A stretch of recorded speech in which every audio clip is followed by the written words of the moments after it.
मला ना एक सवत आहे आणि खूप दिवस झालं ही गोष्ट मला माझ्या इन्स्टा फॅमिलीसोबत शेअर करायची होती.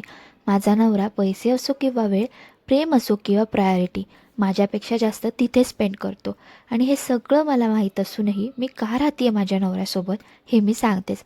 पण श्रावण महिना आला आहे आणि श्रावण मासी हिरवळ दाटे चोहीकडे या उक्तीप्रमाणेच आज बाहेरच्या वातावरणासारखाच घरातही हिरवागार पालक पनीर केला होता डिनरमध्ये. आणि तुम्हाला जी गोष्ट मला सांगायची आहे ना ती म्हणजे माझी सवत.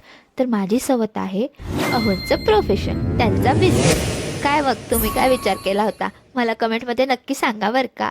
तसं चांगलं आहे ना माझं सेन्स ऑफ ह्युमर. आणि मग वेळ असो किंवा प्रायोरिटी ही त्यांचा बिझनेसच आहे. आणि त्यांच्या याच प्रेमामुळे, कष्टामुळे आणि परमेश्वराच्या आशीर्वादामुळे लवकरच चोल कलेक्शनची तिसरी शाखाही ओपन करत आहोत. आणि त्यांच्या याच प्रगतीमुळे आता झाली आहे सवत माझी लाडकी.